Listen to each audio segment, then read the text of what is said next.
Meet the new neighbors. For many residents of Montana and Wyoming, they're grizzly bears. Hi there, everyone. I'm Jeff, and this is Plain English. This is where you get to improve your English by listening to stories about current events and trending topics. We often, not always, but often, pick stories from the English-speaking world. And that way, you get to learn some new words and also learn about the culture and places where the language is spoken. Well, today's story is about bears and humans in the American West.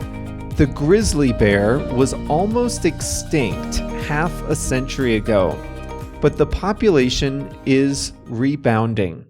And today, that is threatening ranchers, farmers, and residents near the bear population. Today, you'll learn how bears and humans are learning to live together. In every plain English lesson, we also show you how to use an important expression or phrasal verb in English. Today, that is pass down.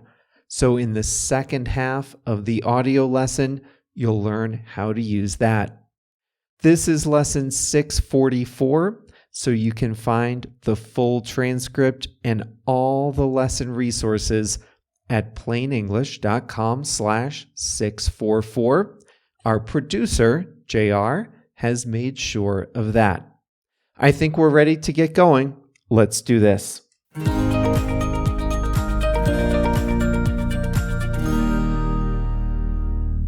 Last year, America's Endangered Species Act turned 50 years old. This 1973 law aims to protect plant and animal species that are at risk of extinction. It's illegal in the U.S. to hunt or capture any animal on the list, and government agencies are required to protect the critical habitat of these animals and plants.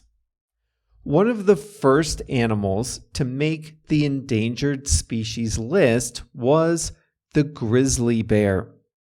Before European settlers arrived in the Americas, grizzly bears roamed from present-day Canada through present-day Mexico.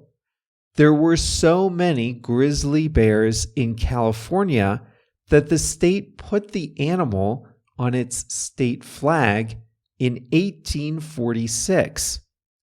But there are no grizzly bears in California today. Hunting wiped out 98% of the population in North America, including all the bears in California. Fans of conservation can cheer this, however.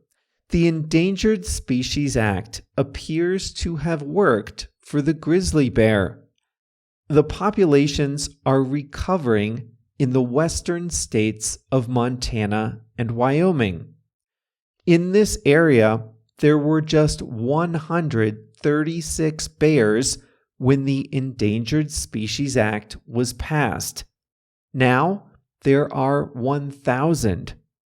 Where once the grizzly bear populations stayed only in the most remote mountain areas, they're now in valleys and prairies where they used to roam. So is that the happy ending to the story? Not quite. As the bears move into new territory, they are increasingly coming into conflict with humans. The bears, which can weigh 400 kilograms, are hungriest and therefore most aggressive in the fall when they store up fat for the winter. And last fall, several hikers, hunters, and residents were killed in grizzly bear attacks in the U.S. and Canada. Ranchers say grizzlies threaten livestock. Residents are afraid for their pets and children. One woman was mauled by a bear as she was running on a street. And just as the bear population has grown, the human population in this area has grown too. So humans and bears have to learn to live together. The key is to condition bears not to expect rewards in areas populated by humans. Like humans, bears pass culture and information down from generation to generation. If a bear gets in the habit of eating trash from a dumpster, the bear will teach its cubs to search for food in trash containers. By the same token, bears that stay away from humans teach their cubs to do the same. So it's best not to give bears any rewards in areas where humans live. Electric fences can keep bears away from areas they don't belong. Farmers and ranchers use the fences to secure their cattle, poultry, beehives, and other animals. Schools also install electric fences around the perimeter just in case. Homeowners protect their vegetable gardens that way too. Property owners use bear-resistant garbage cans and high, secure fences around trash collection areas. Pet owners are encouraged to put away their bird seed and dog food. Bears also like to eat fallen fruit, so owners of fruit orchards are encouraged to pick their apples and other fruit quickly. During harvest season, local volunteers pick up fallen apples so as not to leave an easy meal on the ground. Dead livestock can attract bears too. Dead livestock is now removed to special composting facilities. Ranchers and families alike are getting dogs trained to protect against bears. The dogs can be outfitted with spiked collars that can injure a bear if the bear attacks the dog. Even with these protective measures in place, bears sometimes do wander into populated areas. When that happens, bear management specialists step in. Their goal is to teach the bears to stay away. One thing they do is called aversive conditioning. They fire beanbags and rubber bullets at the bears. Those don't do the bear any harm, but the goal is to annoy them so they stay away. If a bear gets trapped in a populated area, they'll tranquilize the bear and move it to a remote area. As one specialist said, you don't want bears to get a taste of the good life. Euthanasia is a last resort, but it does happen. Bears that attack people are later euthanized.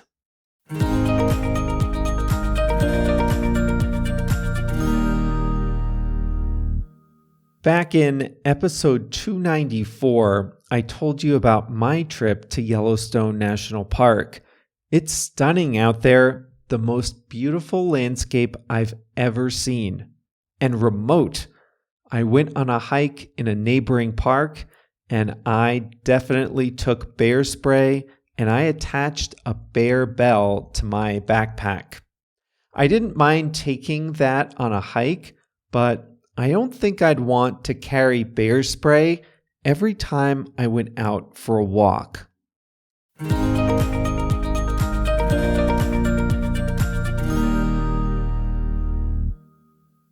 Pass down is a phrasal verb that means to give something to someone who follows you, usually the next generation.